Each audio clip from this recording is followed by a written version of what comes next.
अस्सलाम वालेकुम। आज हम पढ़ेंगे प्लांक्स क्वांटम थ्योरी के बारे में। तो प्लांक्स क्वांटम थ्योरी जो है वो क्या है। सबसे पहले प्लांक्स क्वांटम थ्योरी को डिफ़ाइन करने से पहले मैं आपको ये बताना चाहता हूँ कि प्लांक्स क्वांटम थ्योरी जो है वो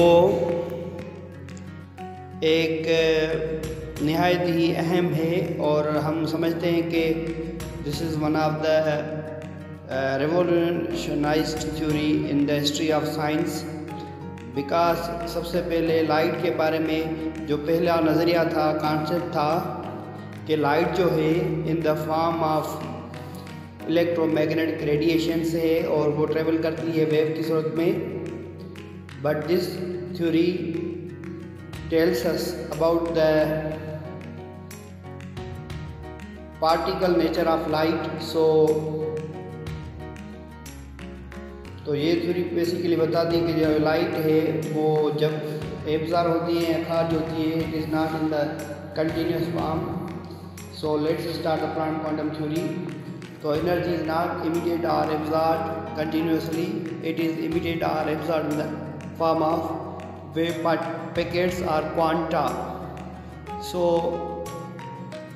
जब एनर्जी जो है किसी भी मैटर में एब्जॉर्ब होगी या एमिट होगी तो वो क्वांटम की सूरत में होगी या पैकेट की सूरत में। दिस पैकेट और bundle of energy is known as quanta and quantum for singular and it is later this particle और this quanta Albert Einstein describe this quanta photon of light.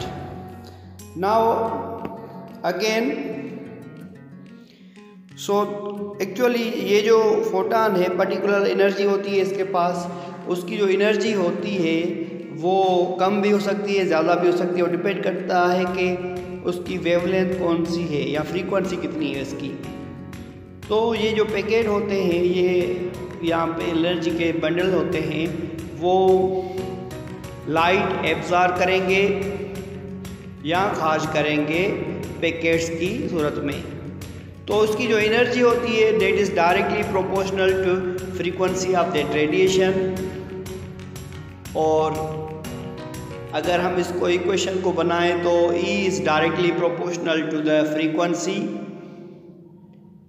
और फ्रीक्वेंसी क्या है? Number of cycles per second और number of waves per second. E is equal to h nu. h is known as Planck's constant, that is constant the ratio of energy and frequency। ये जो है वो energy और frequency का ratio है।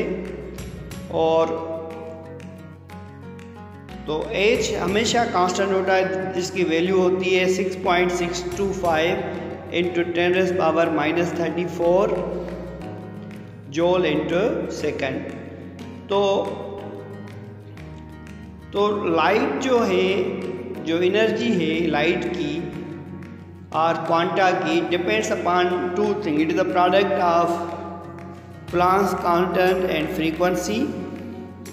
तो the value of Planck's constant is 6.625 into 10⁻⁻34 joule into second.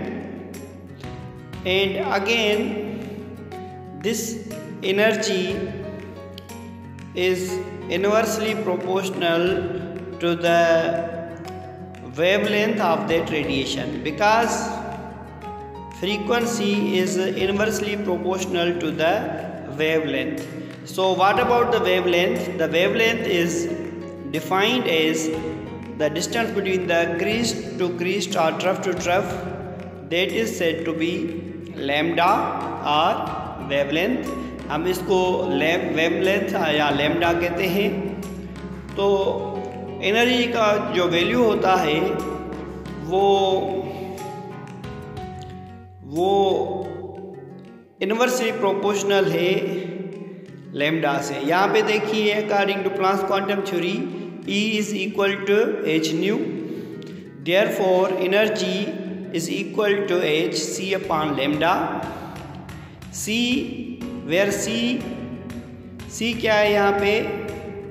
C जो है that is the speed of light यहाँ पे जो c है वो रोशनी की रफ्तार है और that is equal to 3 approximately 3 into 10 power 8 metre per second और 3 lakh kilometer per second, and lambda, that is the wavelength of that radiation.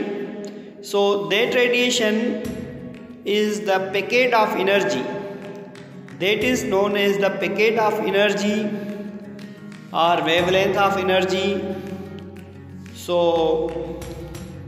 we have, so the energy that is inversely proportional to the wavelength of energy.